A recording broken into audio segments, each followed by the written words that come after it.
परम श्रद्धेय माननीय प्रधानमंत्री श्री नरेंद्र मोदी जी, वाणिज्य और उद्योग मंत्री माननीय श्री सोम प्रकाश जी, माननीय बहन अनुप्रिया सिंह पटेल जी, सभी अधिकारीगण, उद्योग जगत से जुड़े हुए महानुभाव, मीडिया के बंधु भाई और बहनों, हम सब के लिए बहुत सौभाग्य की बात है कि आज माननीय प्रधानमंत्री जी ने अपना अमूल्य समय देकर एक वर्षों से जो बदलाव के लिए हम सब काम कर रहे हैं, माननीय प्रधानमंत्री जी के मार्गदर्शन में उनसे प्रेरणा लेके जिस प्रकार से एक बदलाव की ओर अलग अलग क्षेत्र में बहुत अहम कदम उठाए जा रहे हैं, उसका एक प्रतीक के रूप में वाणिज्य भवन का आज उद्घाटन होने जा रहे हैं और साथ ही साथ एक निर्यात portal national import export record for yearly analysis of trade, इसकी भी शुरुआत आज करेंगे। ये हम सब के लिए बहुत हर्ष की बात है कि ये जो प्रकल्प है इसको माननीय प्रधानमंत्री जी के कर कमलों द्वारा ही इस वास्तु पर भूमि पूजा आज से ठीक 4 साल पहले 22 जून 2018 को यहीं पर माननीय प्रधानमंत्री जी ने भूमि पूजा की थी। और मैं समझता हूँ एक बहुत खुशी की ये बात है कि जो निर्धारित आय थी, जिस बजट में इसको प्लान किया गया था 226 करोड़, उससे कम लागत पर ये पूरी बिल्डिंग आज तैयार होकर हम सबके सामने है।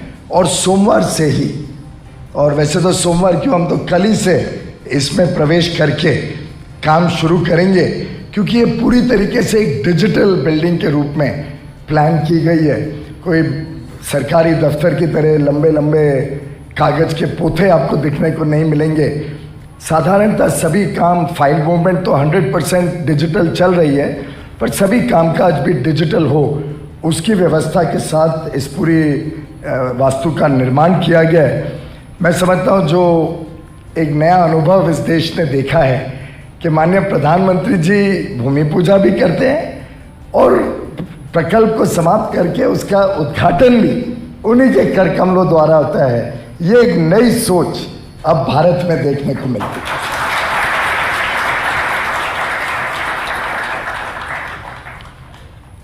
माननीय प्रधानमंत्री जी के नेतृत्व में आज भारत में आज़ादी का अमृत महोत्सव बड़े धूमधाम से मनाया जा रहा है। वाणिज्य भवन भी एक उपलब्धि है जो दर्शाती है कैसे प्रधानमंत्री जी ने पूरे व्यवस्थाओं की सोच को बदला है। आप में से कुछ मित्रों को याद होगा कि इसी जगह पर पहले DGS&D का ऑफिस होता था, the director general of supplies and disposals. अब जो उद्योग के जुड़े हुए लोग हैं उनको अच्छी तरह भली भांति याद होगा किस प्रकार से वो दफ्तर था, टूटा फूटा एक शैक की तरह चलता था, किस प्रकार से उस दफ्तर में गलत काम होते थे, क्या रिक्वायरमेंट्स थी उसमें रजिस्टर होने के लिए, कैसे मुश्किलें आती थी एक सामान्य छोटे व्यक्ति को सरकारी खरीद में जुड़ने के लिए। वैसे कहूँ तो मैंने स्वयं भी, जब मैं बहुत छोटा था, मैंने भी नया उद्योग शुरू ही किया था आज से 35 साल पहले। तब मैंने भी स्वयं कोशिश की थी कि DGS&D में रजिस्टर हूँ, लेकिन हम तो गेट के अंदर ही नहीं पहुँच पाए थे, बाहर से ही फटकार दिया गया। प्रधानमंत्री जी की सोच पूरी तरीके से भारत को आधुनिक बनाने की है, पारदर्शी व्यवस्थाएं लाने की है और नए रूप से भारत का निर्माण हो। और उसी सोच को रखते हुए उन्होंने दोनों काम किए। एक तरफ जेम पोर्टल की शुरुआत की और गवर्नमेंट ई-मार्केट प्लेस, और उसके माध्यम से पूरी जो सरकारी खरीद है उस व्यवस्था को पारदर्शी बनाना, उस व्यवस्था में छोटे बड़े हर एक को जुड़ने का मौका देना, हमारी महिला उद्यमियों को, स्टार्टअप्स को, MSME सेक्टर को, हर एक को सामान्य अवसर मिले, सरकारी खरीद की गति बढ़ जाए, तेज गति से हो। और देखते ही देखते 4 वर्ष में जेम पोर्टल के ऊपर पिछले वर्ष 1,10,000 करोड़ के करीब की खरीद सरकारी कंपनियां, सरकारी पीएसयू, सरकारी डिपार्टमेंट्स, राज्य सरकारें, लोकल बॉडीज, इन सब ने 1,10,000 करोड़ की खरीद की। अभी तक जेम से 2 लाख करोड़ रुपए की खरीद हो चुकी है सरकारी कामकाज के लिए। और मैं समझता हूँ इसमें हजारों करोड़ का जो फायदा, जो बचत हुई है सरकार को, सरकारी कंपनियों को, ये एक प्रकार से देश के लिए सौगात है, देश के लिए उसका बहुत बड़ा लाभ है। हम सब टैक्स पेयर्स ही आखिर सरकारी बजट में पैसा देते हैं, जिसका सदुपयोग माननीय प्रधानमंत्री जी की प्राथमिकता है। और दूसरी तरफ डीजीएसटी को वाइंड डाउन करके, बंद करके, उनके लोगों को एब्जॉर्ब किया गया दूसरे विभागों में, कुछ को जेम में। व्यवस्थाओं को पारदर्शी करने के साथ साथ व्यवस्थाओं को सुधारने का काम भी इस बिल्डिंग के माध्यम से किया गया। और आज आप सबके समक्ष एक अति आधुनिक बिल्डिंग, जब हम देश विदेश के लोग यहाँ पे व्यापार जगत या उद्योग जगत से जुड़े हुए आएंगे, देखेंगे, अनुभव करेंगे, भारत की बढ़ती हुई ताकत, भारत की बढ़ती हुई शक्ति का एक अनुमान लगाने के लिए ये बिल्डिंग, मेरा मानना है कि बहुत अहम भूमिका करेगी। ये नई एज इंफ्रास्ट्रक्चर का एक सिंबल के रूप में आज पूरे विश्व के सामने पेश करने की हम कोशिश करेंगे। मैं समझता हूँ बड़ा अच्छा संजोग है कि आज माननीय स्वर्गीय श्यामा प्रसाद मुखर्जी जी का पुण्यतिथि भी है। उनका 23 जून 1953 में बड़ी दुर्भाग्यपूर्ण परिस्थितियों में निधन हुआ था। वो इस देश के सबसे पहले उद्योग मंत्री थे और एक प्रकार से एक श्रद्धांजलि के रूप में कि उनके पुण्यतिथि पे माननीय प्रधानमंत्री जी के कर कमलों द्वारा एक नई सोच के साथ उद्योग विभाग, वाणिज्य विभाग आगे काम करेगा। ये एक whole of the government approach का भी एक अच्छा नमूना है। Ministry of housing and urban development की संस्था एनबीसीसी इस पूरे प्रोजेक्ट को मैनेज कर रही थी। कोविड में कठिनाइयों के बावजूद काम चलता रहा। काम में जो तकलीफें आई उसमें कभी रेलवे से लोग आ रहे हैं, स्पेशल लोग लाए जा रहे हैं लेबर के रूप में, अलग अलग विभागों की एनडीएमसी की सहूलियत लगी तो पूरी एनडीएमसी आके लग गई beautification of the road, development activity में। तो एक जो माननीय प्रधानमंत्री जी हर विषय में whole of the government approach को प्राथमिकता देते हैं, उसका भी एक अच्छा उदाहरण है। भारत तेज गति से आगे बढ़ रहा है। गत 7 वर्षों में रिकॉर्ड एफडीआई आप सबके कुशल काम से और माननीय प्रधानमंत्री जी के प्रेरणा से 7 वर्षों तक इंक्लूडिंग द 2 कोविड ईयर्स हमने year by year record FDI Bharat में आते हुए देखा। पिछले वर्ष माननीय प्रधानमंत्री जी ने हम सबको प्रेरणा दी कि निर्यात एक ऑटोमेटिक कितना हो गया, क्या हो गया, उस पर नहीं छोड़ सकते, आपको प्लान करना पड़ेगा। Sector by sector, mission by mission, country by country, अलग अलग ईपीसीज को जोड़ना, इंडस्ट्री एसोसिएशन को जोड़ना, लाइन मिनिस्ट्रीज को जोड़ना, राज्य सरकारों को जोड़ना, 1 डिस्ट्रिक्ट 1 प्रोडक्ट के माध्यम से, और लगातार उसकी हर हफ्ते मॉनिटरिंग करके। कई बार हमने भी आप सब पे परेशानी डाली होगी कि आप पीछे पड़ रहे हैं, इसको और गति लाइए। इस पूरे कामकाज को करने से महसूस किया कि एक रिकॉर्ड निर्यात, गुड्स में $420 बिलियन और यानी लगभग 30 लाख करोड़, और सर्विसेज में भी $254 बिलियन, लगभग 16 लाख करोड़ से अधिक।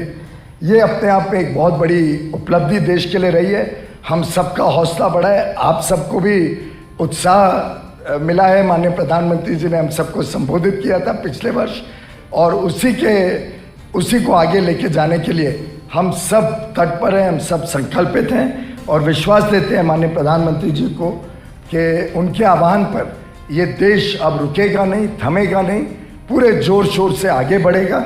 आपने जो हमें महत्वाकांक्षी लक्ष्य रखने के लिए प्रोत्साहित किया, उसके लिए माननीय प्रधानमंत्री जी हम सब की तरफ से, चाहे वो उद्योग जगत हो, चाहे हमारे निर्यातक हो, चाहे हम अधिकारी और कर्मचारी हो सरकार के, और चाहे मंत्री हो, मुझे लगता है हम सब आपके कृतज्ञ हैं, आपका धन्यवाद करते हैं कि आपने जिस प्रकार से प्रेरणा दी, आपने जिस प्रकार से कभी कभी हमारी कमियां बताई, लगातार आपने नियंत्रण रखा कि काम कैसे चल रहा है, बढ़ रहा है कि नहीं, उसी के कारण अब हम कोशिश करेंगे कि आगे और तेज गति से निर्यात भी बढ़ता रहे, निवेश भी बढ़ता रहे, और जैसे एक विश्व ने आज एक विश्वसनीय पार्टनर के रूप में, ट्रस्टेड पार्टनर के रूप में भारत को देखा है, उसको हम आगे और उस विश्वास को बढ़ाएंगे। आपका तहे दिल से मैं धन्यवाद करना चाहूँगा कि आपने एक अमृत काल की कल्पना हम सबके सामने रखी है, कैसे ये देश अगले 25 वर्षों में विश्व शक्ति के रूप में उभरेगा। मैं आपको हम सब के बिहाफ पे अश्योर करता हूँ कि हम सब आपके कहे हुए रास्ते पर पूरी मेहनत के साथ, आपके दिखाए हुए अमृत काल के भारत को एक विकसित देश बनाने के सपने को पूरा करने में हम सब आपके साथ पूरी तरीके से आपके मार्गदर्शन में काम करने के लिए तैयार हैं। आप आए आज यहाँ पे, उसके लिए हम सब की तरफ से आपका बहुत बहुत धन्यवाद। योगी श्री पीयूष गोयल जी, श्री सोम प्रकाश जी, श्रीमती अनुप्रिया पटेल जी, इंडस्ट्री और एक्सपोर्ट से जुड़े सभी साथी, अन्य महानुभाव, देवी और सज्जनों, नए भारत में सिटीजन सेंट्रिक गवर्नेंस के जिस सफर पर देश बीते 8 वर्षों से चल रहा है, आज उस दिशा में एक और महत्वपूर्ण कदम उठाया गया है। देश को आज नया और आधुनिक वाणिज्य भवन और साथ ही निर्यात पोर्टल,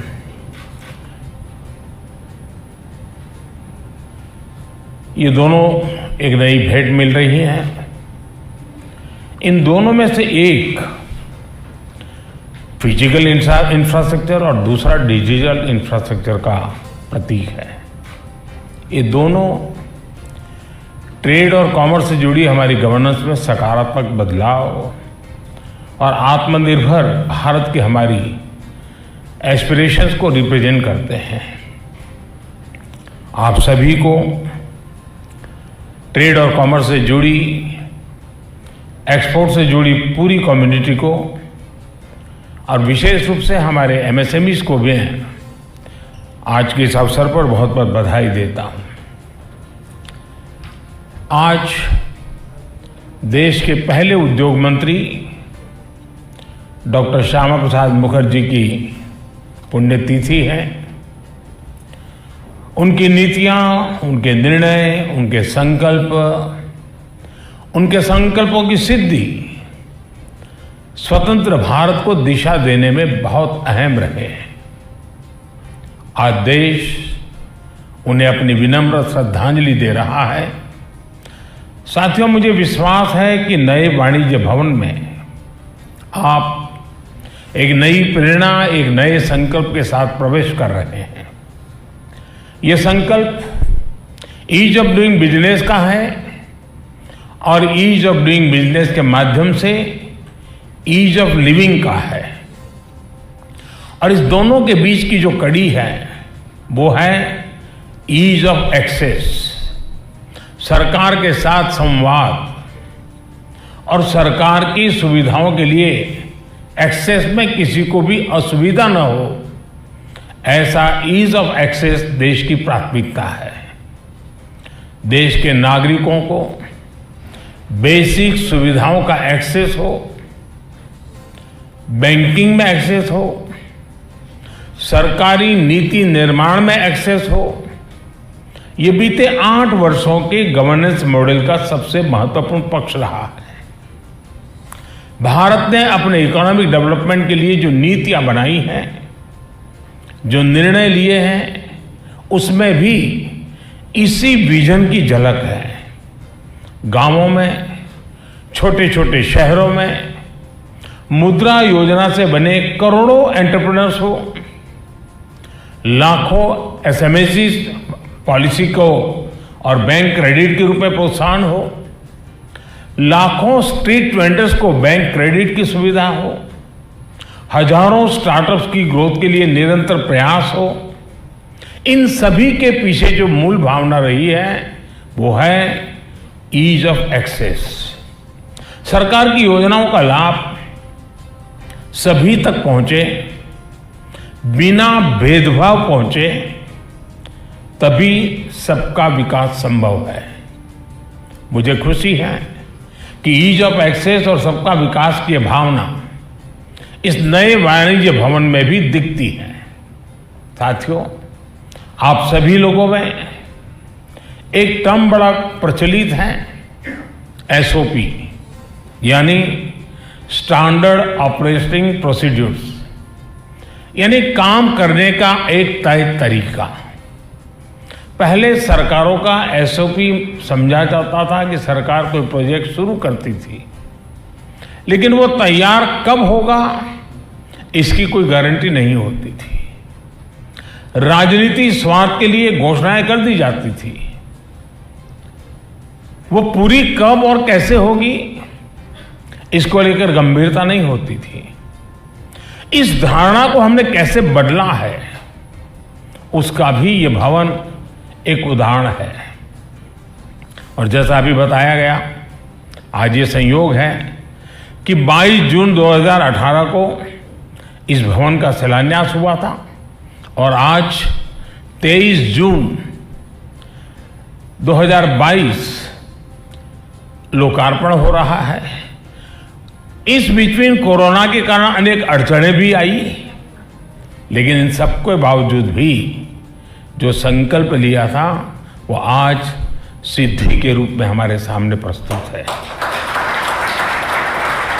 यानी ये नए भारत का नया एसओपी है जिसका शिलान्यास होगा उसी दिन उसके उद्घाटन की टाइमलाइन पर ईमानदारी से काम शुरू हो जाता है। यहां दिल्ली में ही बीते सालों में ऐसे अनेक उदाहरण आपको मिलेंगे। अभी कुछ दिन पहले मुझे प्रगति मैदान के पास इंटीग्रेटेड ट्रांजिट कॉरिडोर के लोकार्पण का अवसर मिला है। सरकार के प्रोजेक्ट्स बरसों तक लटके नहीं, समय पर पूरे हों, सरकार की योजनाएं अपने लक्ष्यों तक पहुंचे, तभी देश के टैक्स पेयर का सम्मान है। और अब तो पीएम गति शक्ति नेशनल मास्टर प्लान के रूप में हमारे पास एक आधुनिक प्लेटफॉर्म भी है।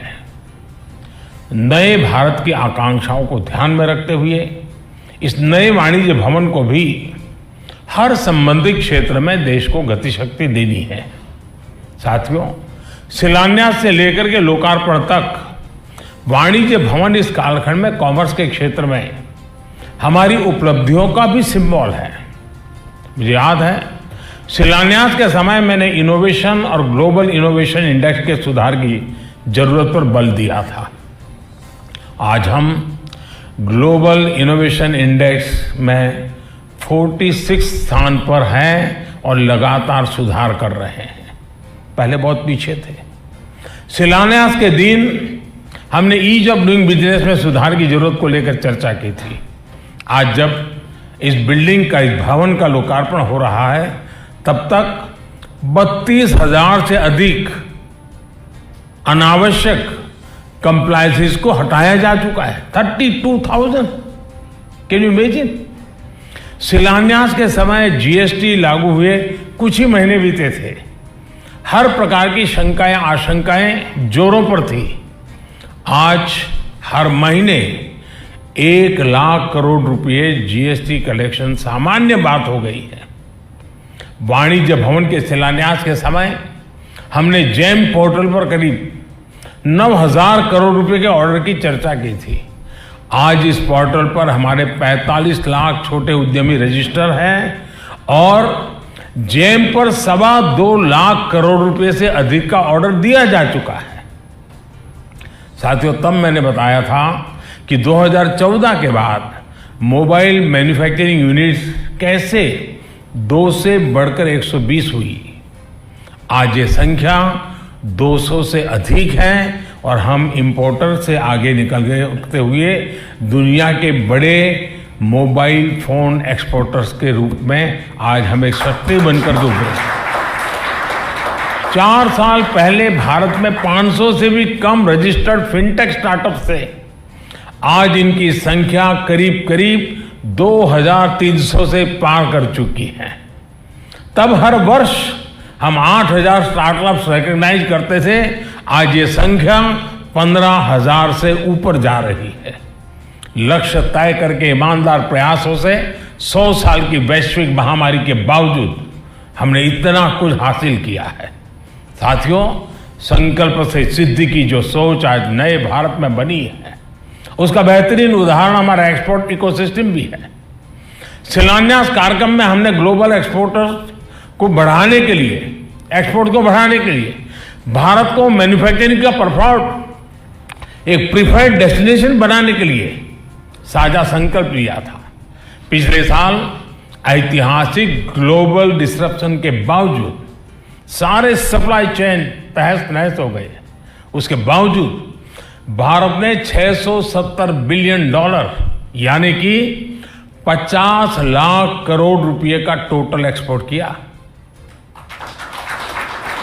आप भी जानते हैं ये आंकड़ा कितना अभूतपूर्व है। पिछले साल देश ने तय किया था कि हर चुनौती के बावजूद $400 बिलियन यानी $30 लाख रुपए के मर्केंडाइज एक्सपोर्ट का पड़ाव पार करना है, लेकिन हमने इसको भी पार करते हुए $418 बिलियन यानी 31 लाख करोड़ रुपए का एक्सपोर्ट का रिकॉर्ड बना दिया। साथियों, बीते सालों की इसी सफलता से उत्साहित होकर हमने अब एक्सपोर्ट के लक्ष्य भी बढ़ा दिए हैं। उनकी प्राप्ति के लिए अपने प्रयास भी दोगुने किए हैं। ये जो नए टारगेट्स हैं, उन्हें प्राप्त करने के लिए सभी का कलेक्टिव एफर्ट बहुत आवश्यक है। यहां इंडस्ट्री, एक्सपोर्टर्स और एक्सपोर्ट प्रमोशन काउंसिल के सदस्य भी मौजूद है। मेरा आपसे भी आग्रह है कि आप अपने स्तर पर भी एक्सपोर्ट के शॉर्ट टर्म ही नहीं बल्कि लॉन्ग टर्म टारगेट सेट करें। टारगेट ही नहीं बल्कि वहां पहुंचने का रास्ता क्या हो, सरकार कैसे मदद कर सकती है, इस पर भी हम मिलकर के काम करें, ये बहुत आवश्यक है। साथियों, national import export yearly analysis of trade यानी निर्यात प्लेटफॉर्म इसी दिशा में उठाया गया एक कदम है। इसमें एक्सपोर्टर्स, सरकार के अलग अलग डिपार्टमेंट्स, राज्य सरकारें, सभी स्टेक होल्डर्स के लिए जरूरी रियल टाइम डेटा तक सभी की पहुंच होगी। इससे कई साइलोस को तोड़ने में मदद मिलेगी और जो हमारी इंडस्ट्री है, हमारे निर्यातक हैं, उनको जरूरी फैसले लेने में मदद मिलेगी। इस पोर्टल से दुनिया के 200 से अधिक देशों में निर्यात होने वाले 30 से अधिक कमोडिटी ग्रुप से जुड़ी जरूरी जानकारी आप सबको उपलब्ध होगी। इस पर आने वाले समय में जिलावार एक्सपोर्ट से जुड़ी जानकारियां भी मिलेगी और वन डिस्ट्रिक्ट वन प्रोडक्ट का जो मिशन मोड में काम हो रहा है, वो अल्टीमेटली यहां भी जुड़ने वाला है। इससे जिलों को एक्सपोर्ट के अहम सेंटर बनाने के प्रयासों को भी बल मिलेगा। मुझे विश्वास है कि पोर्टल देश के राज्यों में एक्सपोर्ट के क्षेत्र में स्वस्थ स्पर्धा को प्रमोट करने में भी मदद करेगा। हम राज्यों के बीच में एक हेल्दी कंपटीशन चाहते हैं। कौन राज्य कितना ज्यादा एक्सपोर्ट करता है, कितने ज्यादा डेस्टिनेशन को कवर करता है, कितनी ज्यादा विविधताओं को एक्सपोर्ट करता है। साथियों, अलग अलग देशों की विकास यात्रा का अध्ययन करें तो ये बात कॉमन दिखती है कि उन देशों की प्रगति तभी हुई जब उनका एक्सपोर्ट बढ़ा। यानी विकासशील देश से विकसित देश बनने में एक्सपोर्ट की बहुत बड़ी भूमिका होती है। इससे रोजगार के भी अवसर बढ़ते हैं, स्वरोजगार के भी अवसर बढ़ते हैं। पिछले 8 वर्षों में भारत भी अपना एक्सपोर्ट लगातार बढ़ा रहा है, एक्सपोर्ट से जुड़े लक्ष्यों को प्राप्त कर रहा है। एक्सपोर्ट बढ़ाने के लिए बेहतर पॉलिसीज हो, प्रोसेस को आसान करना हो, प्रोडक्ट्स को नए बाजार में ले जाना हो, इन सब ने इसमें बहुत मदद की है और अब हम लॉजिस्टिक सपोर्ट पर भी उतना ही फोकस कर रहे हैं ताकि हमारे एक्सपोर्टर्स को हर काम कॉस्ट इफेक्टिव बने। आप भी जानते हैं कि पीएलआई स्कीम कैसे मैन्युफैक्चरिंग बढ़ाने में मदद कर रही है। हमारे एक्सपोर्ट साथियों के फीडबैक के आधार पर जो नीतिगत बदलाव हुए हैं उनसे भी बहुत सहायता हुई है।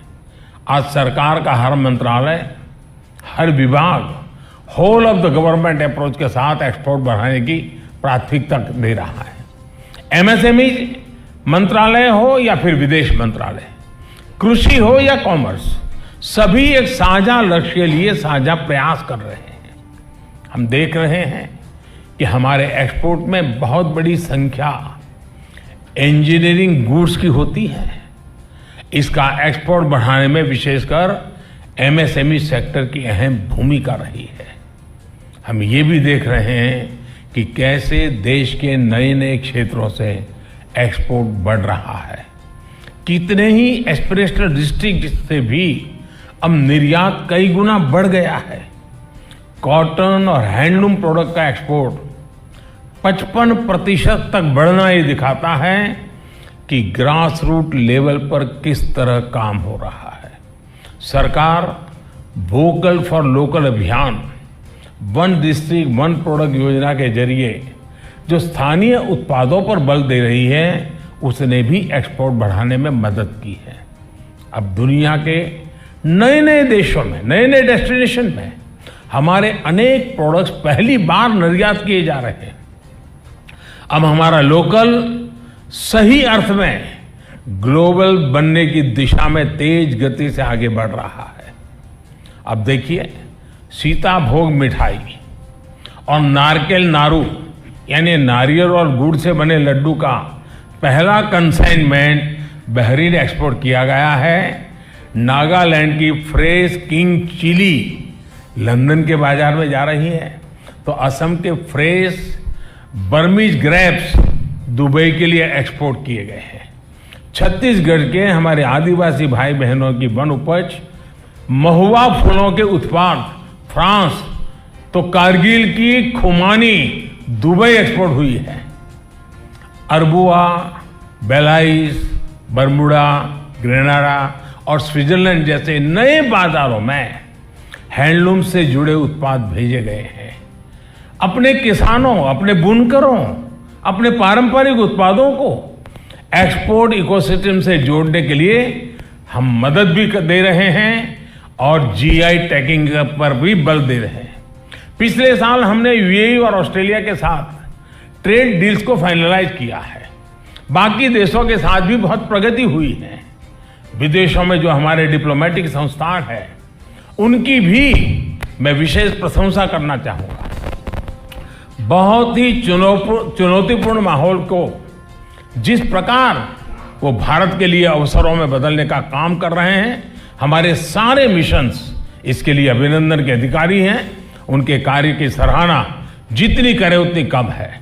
साथियों, व्यापार के लिए, कारोबार के लिए नए बाजारों की पहचान करना और वहां की जरूरतों की पहचान कर उत्पादों का निर्माण करना, ये देश की प्रगति के लिए बहुत जरूरी है।